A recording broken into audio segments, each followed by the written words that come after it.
하나님의 말씀 디모데후서 4장 6절부터 8절입니다.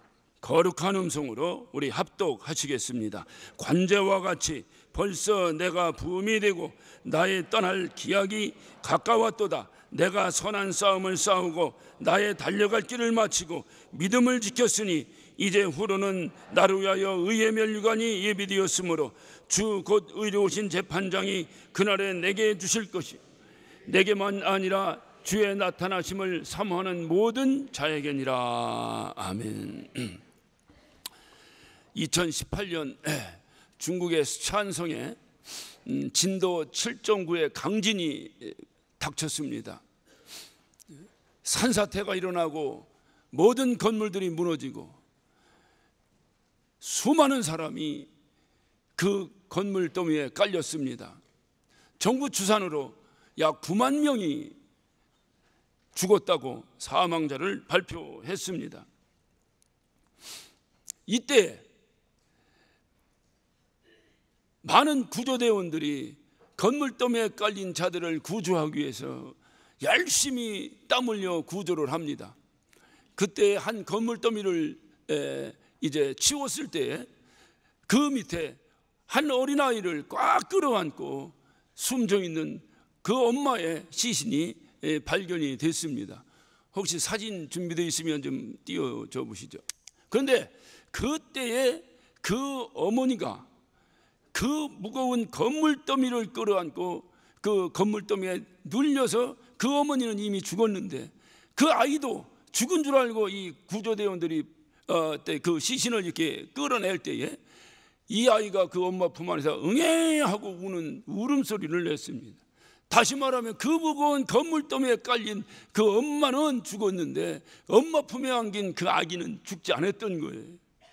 더 놀라운 사실은 그 아기에게 이 엄마가 끊임없이 죽어가면서도 젖꼭지를 물리고 모유 수유를 했다고 하는 사실입니다. 그 사진이 전 세계 인터넷을 통해서 퍼졌습니다. 여러분도 아마 그 사진을 보셨을 것입니다.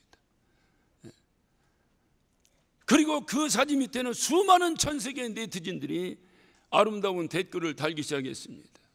정말로 아름다운 죽음이다. 정말로 아름다운 죽음이다. 수많은 사람들이 댓글을 달았습니다. 언젠가 우리 모두는 죽습니다. 이 땅을 떠나게 됩니다. 한번 그런 생각을 여러분 해보신 적이 있는가요? 만약에 내가 이 땅을 떠난다면 남은 사람들은 나의 죽음을 어떻게 평가할까? 남은 사람들이 나의 죽음을 어떻게 평가할까? 한국말에는 여러 어떤 표현이 많이 있습니다. 죽었다고 하는 단어에도 돌아가셨다, 죽었다, 뭐 수저 놓았다, 또는 이 설교적 용어로 맞지 않는 수많은 표현들이 많이 있습니다. 과연 여러분의 죽음 앞에서 남아있는 자들이 뭐라고 표현할까요? 요즘 트렌드가 한때는 웰빙입니다. 어떻게 하면 잘 살 수 있을까? 어떻게 하면 건강하고 행복하게 살 수 있을까? 근데 요즘 트렌드는 바뀌었어요. 웰다잉입니다. 어떻게 하면 잘 죽을 수 있을까? 누가 여러분에게 묻습니다.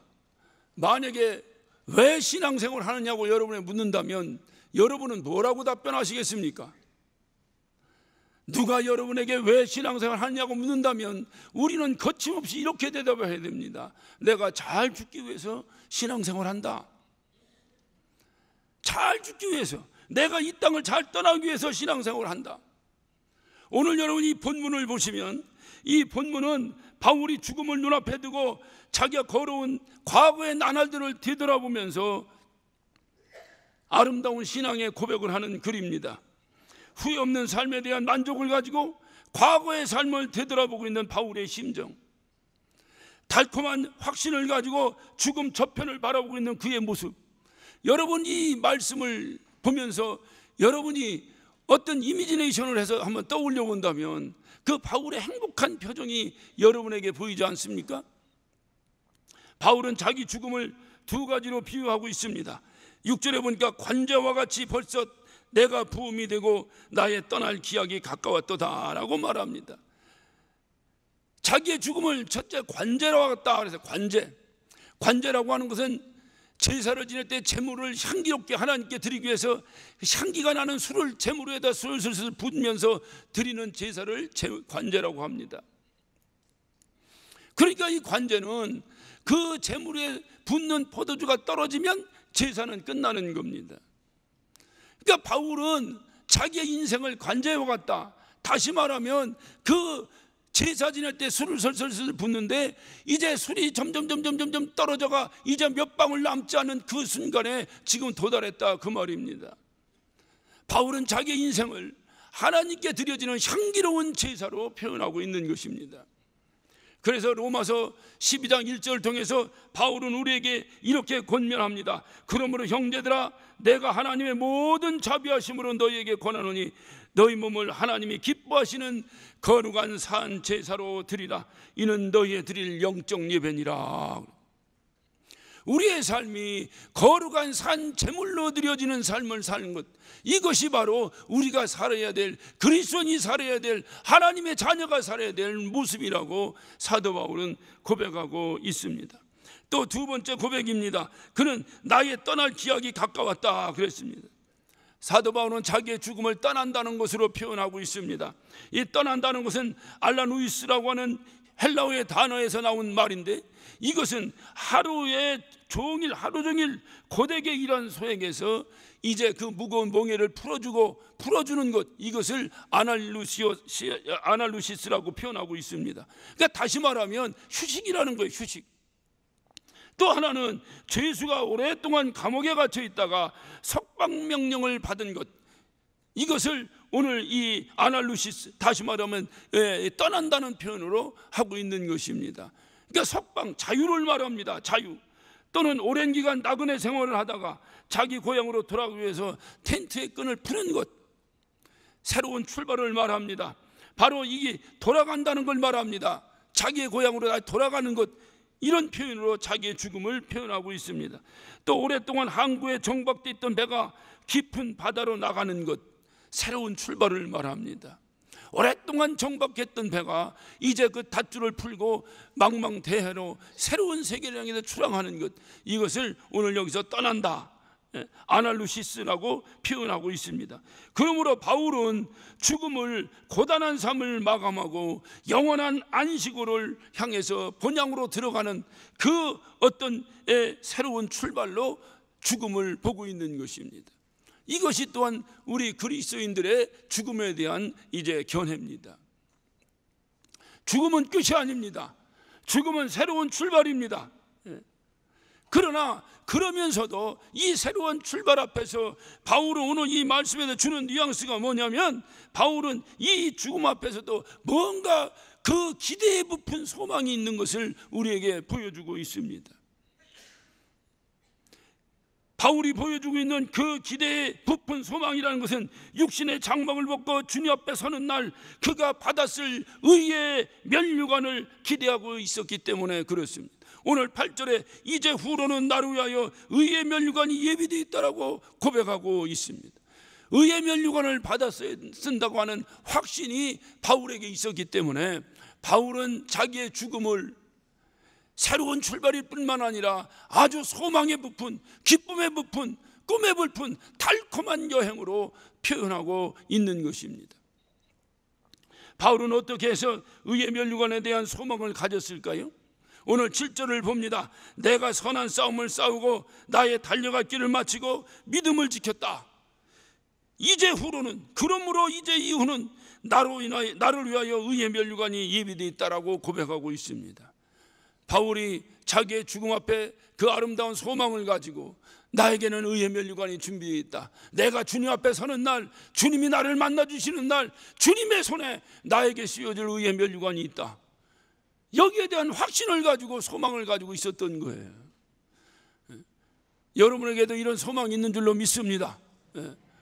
그러나 그런 소망이 아무 막무가내, 다시 말하면 아무 어떤 조건도 없이 그냥 나의 믿음으로만 그것이 가지고 있다면 그거는 미신이에요. 주님은 우리와의 약속의 관계라고 우리는 귀가 따갑도록 들어왔습니다. 그래서 신약 구약이라고 먼저 된 약속, 새로운 약속, 약속의 말씀을 가지고 주님과 우리와의 관계는 이어지고 있는 겁니다. 주님이 의의 면류관을 우리에게 주신다면 주시는 약속이 있는 거예요. 그 약속을 내가 지킬 때 그의 의의 면류관에 대한 소망을 갖게 되는 거예요. 그냥 내가 예수 믿으니까, 그냥 내가 교회 다니니까, 그냥 그렇게 어떤 나중에 주님 만나면 그런 것이 있다 하니까, 그러니까 나도 받았을 것이라고 생각한다면 여러분 이후에 큰 실망할 것입니다.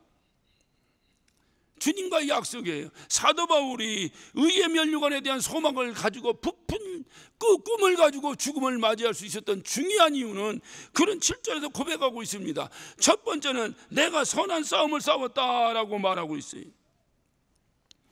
여기서 얘기하는 싸움은 전쟁터에 나가 싸우는 싸움을 말하는 것이 아닙니다. 운동장에서 운동선수들이 벌리는 경기와 같은 것을 말합니다.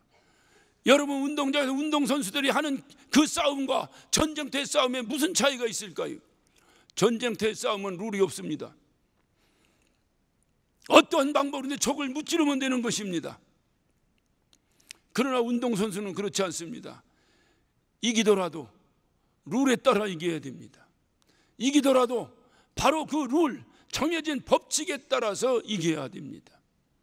그 법을 어기고 이긴다면 그 이긴 것은 무효예요.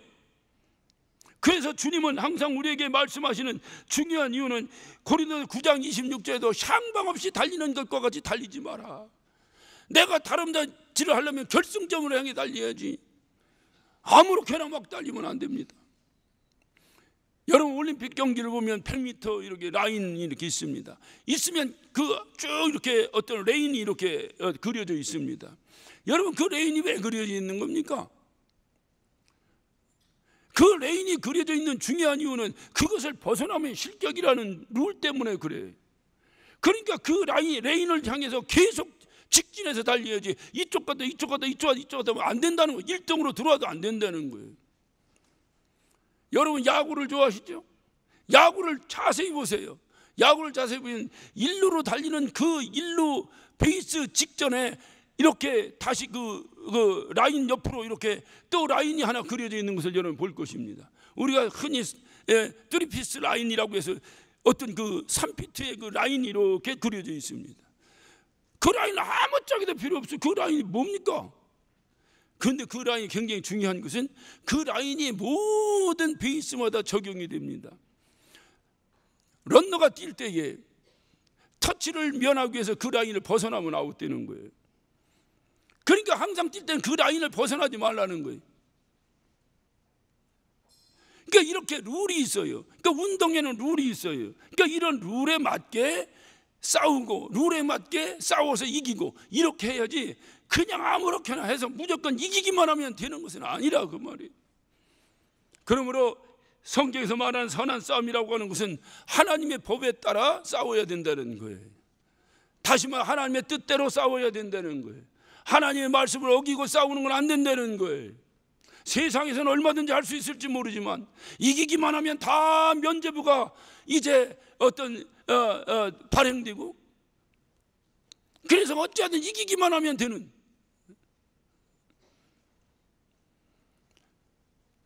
어떤 그런 논리에 빠질 수 있지만 주님 앞에서는 안 됩니다. 주님은 정해진 룰에 따라서 하라는 거예요. 아무리 선한 일을 하더라도 정해진 룰에 따라서 하라는 거예요. 룰을 벗어나서는 안 된다는 거예요. 이것이 바로 선한 싸움이에요. 사도 바울은 이 선한 싸움을 이렇게 싸웠다는 거죠. 그가 복음 전하는 선교사의 삶을 살았지만 그가 복음을 전하기 위하여 아무렇게나 전하지 않았다는 거예요.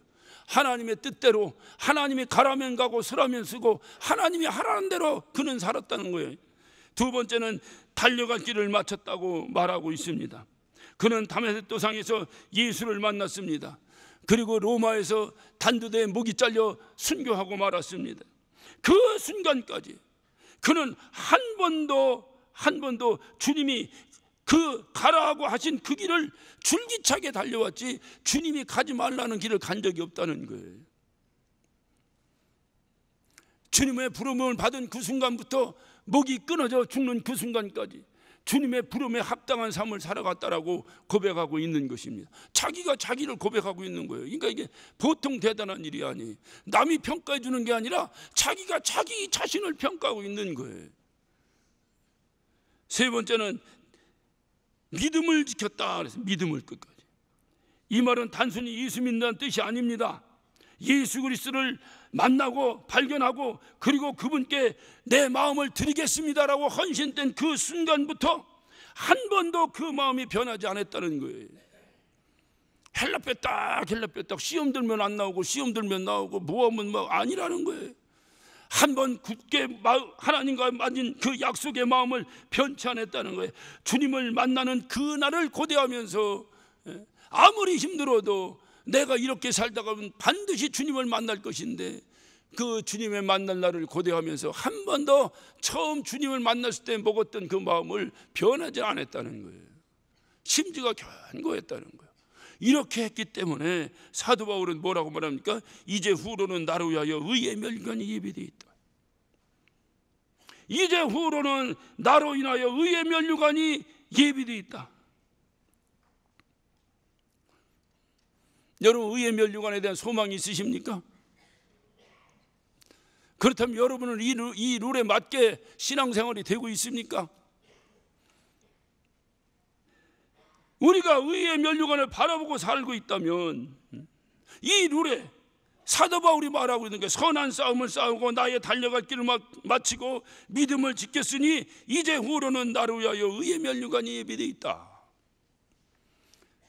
이 전제가 조건이 되지 않은 상태에서 의의 멸류관만 생각한다면, 이 전제가 되지 않은 상태에서 내가 의의 멸류관에 대한 소망을 가지고 있다면 그건 착각이에요. 우리 주님은 약속에 의해서 움직이시는 분이기 때문에 그렇습니다. 어떤 분이 저에게 그래요. 자기가 이 개혁에 동참하고 열심히 하는 이유는 훗날 주님 만났을 때 주님부터 칭찬 듣기 위해서 한다는 거예요. 그래서 주님께서 나도 선한 싸움을 싸우고 하니까 의의 멸류관이 예비될 줄로 믿습니다. 제가 그 고백에 얼마나 은혜가 되는지, 이런 확신이 있어야 되겠구나, 그래야 뭔 일도 하지 하면서 한번 살펴봤어요. 제 자신을 돌아봤어요. 저도 선한 싸움을 싸우고 저도 의의 멸류관을 바라보기 위해서 오늘 이 강단에 섰어요. 여러분도 오늘 이전에 함께 참여하여 우리가 교회다운 교회를 만들어 보겠다고 하는 중요한 이유 중에 하나는 모르긴 해도 주님 만나 칭찬 들으려고 할 거 아니겠어요? 그렇다면 오늘 주님 말씀하신 대로 이 룰에 맞냐 그 말이죠. 주님이 맡겨주신 어떤 일을, 주님이 맡겨주신, 나에게 맡겨진 이 어떤 개혁의 일을 위해서 우리는 과연 선한 싸움을 싸우고 있는가? 주님의 일을 한다고 하는데, 주님의 일을 하는데 여러분이 주님의 일인데 주님의 원하시는 대로 하지 않냐고, 주님의 일을 여러분이 원하는 대로 한다면 그건 주님의 일이 아니잖아요. 주님의 일을 한다고 하는데, 개혁이 주님의 일이라고 하는데 하는 방법은 세상 방법을 동원한다면 주님이 기뻐하지 않으실 거 아니에요. 그건 상식적인 거 아니에요. 그러면서도 내가 개혁을 한다고 하면서 나에게 의의 멸류관이 준비되어 있을 것이라고 생각한다면 그것은 착각입니다. 여러분, 신앙생활이 결코 쉽지 않아요. 신앙생활이 결코 만만하지 않아요. 여러분, 신앙생활을 만만하게 생각하고 쉽게 생각하는 사람은 하나님을 우습게 보는 분이에요. 하나님을 우습게 생각하니까 자기 멋대로 하는 거예요. 그래서 내가 만약에 이 하나님이 원하시는 이 개혁을 위해서 내가 헌신하고 동참하고 열심히 한다, 그래서 나에게는 훗날 하나님의 칭찬이 있을 것이고 의의 멸류관이 준비되어 있을 것이다 라고 생각한다면 자기 자신 한번 점검해 보시기를 바랍니다. 내가 과연 하나님의 뜻대로 행하고 있는가? 또 주님의 부르심에 합당한 길을 변함없이 달려가고 있는가? 말로는 개혁이 하나님의 뜻이라고 해서 동참해놓고 조금 힘들면 했딱, 조금 힘들면 했딱, 조금 뭐라고 하면 했딱 뒤집어지고 이러고 있지는 않는가? 아니면 끊임없이 나는 주님을 바라보며 주님 만날 그날 나에게 씌워주실 그 의의 면류관, 주인 위에 손에 들고 있는 의의 면류관을 바라보며 내가 그냥 달려가고 있는 것인가? 한번 여러분 자신을 점검해 봐야 될 거예요. 여러분 교회 개혁은 여러분의 시험 들고 시험 안 들고는 아무 상관이 없는 거예요. 시험 들어도 교회 개혁은 해야 합니다. 아멘 하세요. 여러분이 어려운 일 당해도 교회 개혁은 해야 합니다. 여러분의 기분에 맞춰서 하는 것이 아니, 이것은 하나님의 준엄한 명령이기 때문에 하는 겁니다.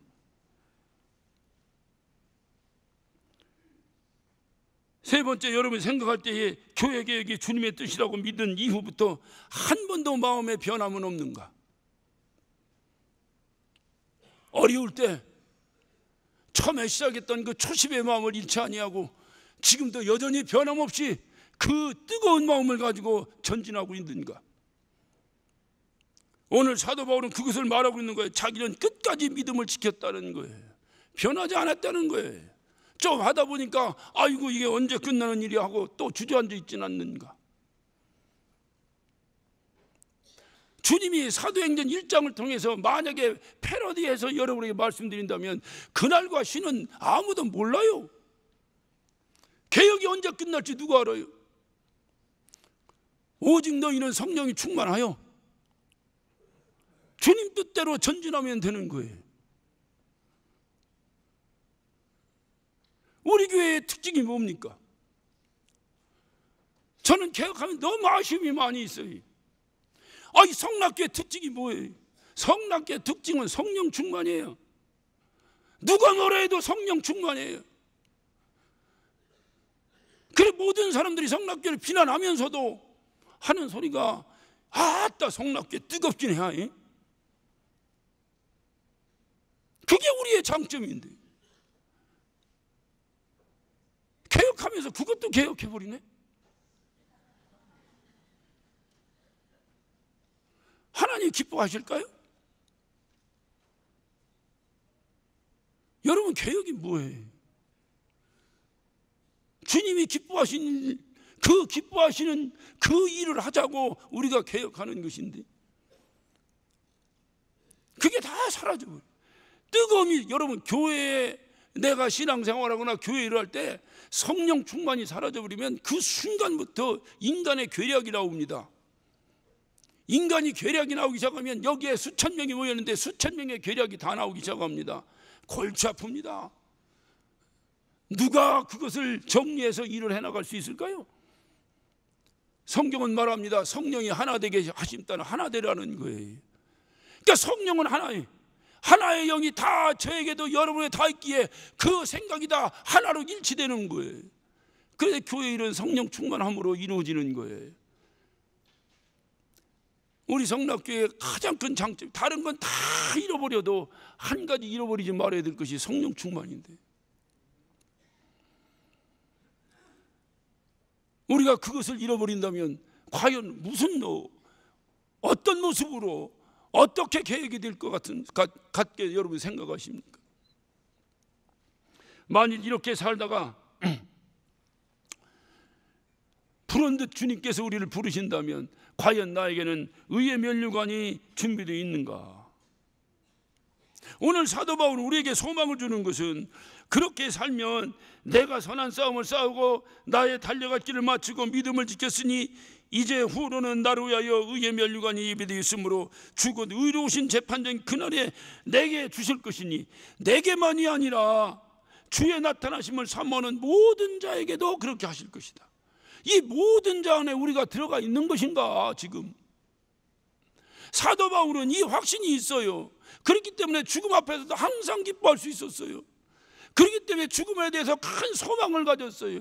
죽음을 절망으로 보지 아니하고 죽음을 슬픔으로 보지 아니하고 죽음을 저주로 보지 아니하고 그렇게 비참하게 목이 잘려 죽는, 정말 그렇게 죽어서는 안 되는 죽음을 당하면서도 그는 자기 죽음에 대한 소망을 가지고 있었어요. 그게 바로 뭐냐? 주님 손에 들려있는 의의 면류관이에요. 주님 손에 들려있는 의의 면류관이에요. 우리는 누구나 할 것 없이 한 번은 이 땅을 떠납니다. 그건 하나님이 정하신 것이기에 누구도 거부할 수 없습니다. 그러나 떠나는 모습이 여러 모양이에요. 어떤 사람은 질병으로, 어떤 사람은 사고로, 어떤 사람은 또 어떤 여러 가지 모양으로 그렇게 이 땅을 떠나게 됩니다. 어떤 사람은 깨끗하게, 어떤 사람은 흉한 모습으로, 여러 모양으로 이 땅을 떠나게 될 것입니다.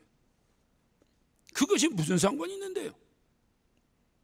아무 상관없어요. 중요한 것은 주님 앞에 서는 날 우리는 온전한 몸으로 주님 앞에 설 것입니다. 그때 주님 손에 무엇이 들려있느냐가 중요한 거예요. 주님이 나를 맞이할 때 그 주님 손에 무엇이 들려있느냐, 그것 때문에 우리가 헌신하고, 그것 때문에 우리가 수고하고, 그것 때문에 우리가 눈물 흘리며 신앙생활 잘해보겠다고 몸부림치는 거 아닙니까? 이 땅에서 그 즐거움과 이 땅의 모든 어떤 이제 귀한 것 다 포기해버리고 주님 나라에 대한 소망 가지고 사는 중요한 이유가 뭡니까? 주님 손에 들려져 있는 그것 때문에 그런 거 아니겠어요? 그래서 사도 바울이 말하는 거예요. 나만 받는 것이 아니라 이렇게 사는 모든 사람에게도 동일하게 하나님께 주실 것이다. 믿으시면 아멘 하시기 바랍니다. 그래서 중요한 사실은 이렇게 바울이 기대에 부푼 죽음을 맞이할 수 있던 중요한 이유는 자기는 그렇게 살았기 때문에 반드시 하나님의 약속이 나에게 이루어질 것이라는 분명한 소망을 가졌던 거예요. 어떻게 죽느냐 하는 것은 어떻게 사느냐는 데 달려 있습니다. 예수님은 이 땅의 삶을 마감하시면서 그분은 다 이루었다 하고 이 땅을 떠나셨습니다. 그를 본받은 사도 바울도 오늘 자기의 달려갈 길을 마쳤다라고 고백하고 있습니다. 그러면서 사도 바울은 우리도 자기를 본받으라는 거예요. 우리도 이 세상 떠날 때 예수님같이 사도 바울같이 후회 없는 고백을 하고 떠날 수 있을까? 명절에 수많은 사람들이 자기 고향을 가겠다고 그 불편함을 무릅쓰고 고향을 향해서 떠나는 것을 TV 화면을 통해서 끊임없이 봤습니다. 저렇게 그림자 가짜 고향을 향해서 저렇게 달려가다가 언젠가 우리는 진짜 본향을 향해 달려가게 될 텐데,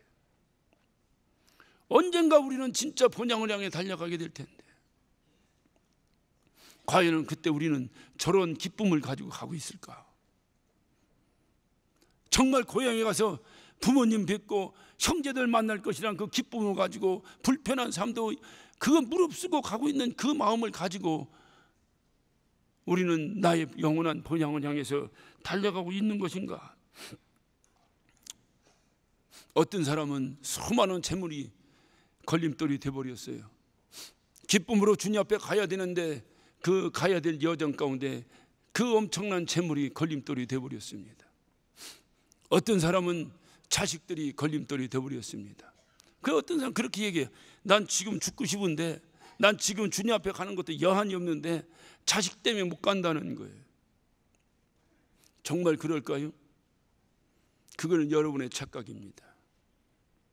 혹시 그 자식이 여러분 때문에 망하고 있지는 않는가를 생각해 보세요. 혹시 여러분이 없으면 더 잘 될지 모른다고 하는 생각은 한 번도 안 해보셨어요? 오늘날 우리 주변에도 부모 때문에 망해가는 자식들을 우리 두 눈으로 똑똑히 바라보고 있습니다. 여러분, 부모 노릇이 쉽지 않습니다. 나이가 있어서 내 자식을 다 지킨다고 생각하지 마시고 주님이 부르실 때 기쁨으로 가시기 바랍니다. 그냥 가세요. 잘 가세요. 그냥 잘. 그래 남아있는 사람이 볼 때에 저분 참 아쉽다. 우리가 죽음에 대한 존칭으로 돌아가셨다. 여러분, 돌아가신다는 거예요. 돌아간다는 게 문자적으로 유턴한다는 거예요. 돌아가는 거예요. 내가 원래 왔던 곳으로 돌아간다는 거예요. 우리는 흙이니까 흙으로 돌아가는 겁니다. 그런데 성경은 말합니다. 흙으로만 되어 있는 것이 아니라 우리에게 영을 부어넣어서 영적 존재로 만들었다는 거예요. 그 영의 본 고향은 하늘나라라는 거예요. 그러면 잘 돌아가려면 어떻게 해야 되겠어요? 흙은 흙으로 돌아가. 걱정하지 마요. 그건 내가 알아서 다 돌려 보내줄 테니까 신경 쓰지 말고 가세요. 그런데 여러분의 영은 제가 돌려보낼 수가 없어요. 흙은 흙의 고향으로 돌아가고 영은 영의 고향으로 돌아가야 그게 돌아가는 거예요. 그런데 무엇 때문에 못 가고 무엇 때문에 못 가고 무엇 때문에 걸림돌이 된 수많은 불쌍한 사람들을 바라보면서 과연 저들에겐 정말로 의의 면류관에 대한 소망이 있는 것인가? 의의 면류관에 대한 소망이 있는 것인가? 제가 어렸을 때 그 소꿉장난 하던 기억이 말씀을 준비하면서 퍼뜩 떠오르더라고요. 그땐 정말 행복했습니다. 옆집 아이가 제 색신데 얼마나 내 말을 잘 듣는지 몰라요.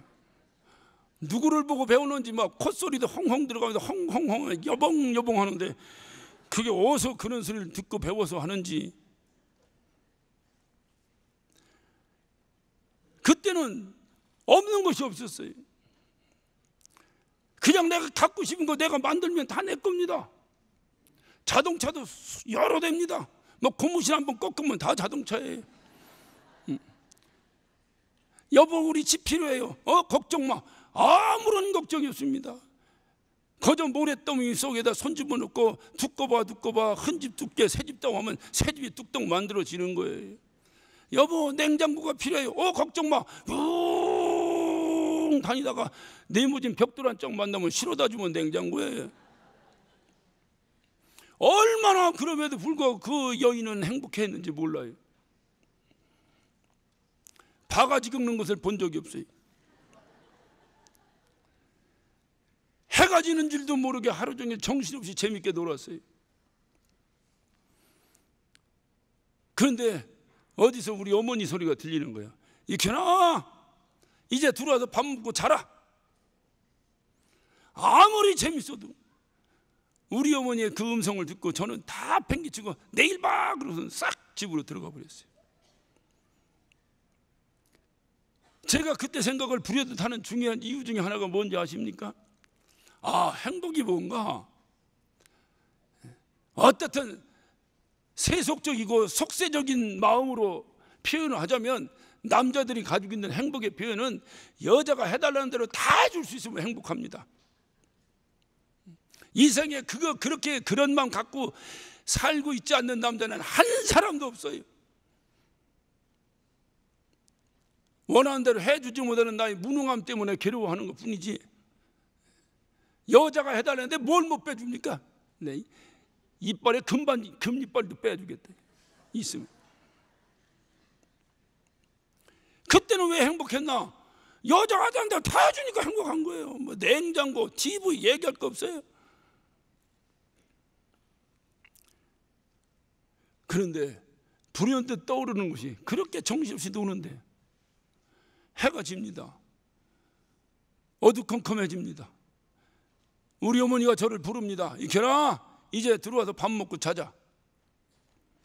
만약에 그 소리가 들리지 않는다면 과연 그의 행복이 끝까지 갈까요?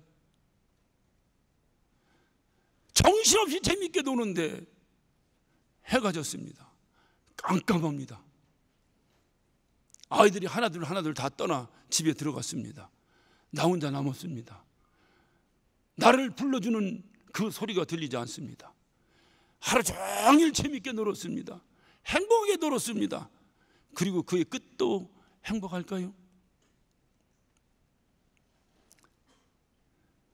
우리가 이 세상 사는 것을 어르신들이 가끔 표현하기를 그냥 소꿉장난하는 것 같아라고 말을 합니다. 인생을 다 살고 나서 보니까 그런 거예요. 있으면 얼마나 있고 없으면 얼마나 없습니까? 자식이 잘 됐으면 얼마나 잘 되고 못 됐으면 얼마나 못 됐습니까? 그냥 그렇게 사는 거예요. 중요한 것은 마지막 해가 뉘어 넘어가는 그 순간에 여러분 귀에 여러분을 부르는 음성이 들리느냐 하는 겁니다. 그 음성이 들리느냐 하는 거예요. 이제 들어와서 밥 먹자. 어머니가 그 맛있게 차려놓은 밥상이 그 차려진 그곳으로 부르는 그 음성이 들리느냐 그 말이에요. 바로 행복이라고 하는 것은 그거더라고. 마지막 순간에 그 부르시는 음성을 듣고 내가 아무리 재밌어도 다 팽개치고 내일로 자 미련 없이 튀어들어가던 그때를 기억하면서 우리 인생의 삶이라고 하는 것이, 여기 사도 바울이 이 말씀을 기록할 때 나이가 정확지는 않지만 대개 67세, 68세 정도 됐을 때라고 하는데 얼마 남았을까? 과연 우리는 이 순간에 이와 같이 사도 바울과 같이 부르시는 주님의 음성과 함께 나에게 약속한 의의 면류관을 들고 서 계신 주님을 볼 수 있을까? 그러기 위해서는 우리는 선한 싸움을 싸우고 달려갈 길을 마치고 믿음을 지켜야 된다. 주여, 내가 선한 싸움을 싸웠습니다. 내가 달려갈 길을 마쳤습니다. 내가 끝까지 믿음을 지켰습니다. 자신 있게 여러분은 주님 앞에 말할 수 있는 것인가? 설교를 마무리하면서 마지막 우리에게 소망이 있다면 우리는 중요한 사실 하나, 주님, 내가 선한 싸움을 싸웠습니다. 그리고 내가 달려갈 길을 마쳤습니다.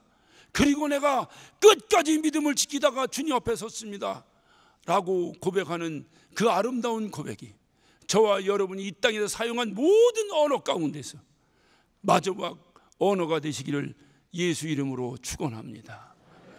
오늘 돌아가실 때는 여러분 마지막 인사, 돌아가신 인사는 우리 의의 면류관을 바라봅시다 라고 인사하고 돌아갈 수 있는 저와 여러분 믿음의 역군들 되시기를 예수 이름으로 축원합니다. 기도하십시다. 오늘 이 시간 우리 다 같이 한 목소리로 기도하실 때에 주님, 나도 의의 면류관을 소망합니다. 그 소망 때문에 힘들고 어려워도 내가 주님 의지하고 이제까지 달려왔습니다. 내가 선한 싸움을 싸웠습니다.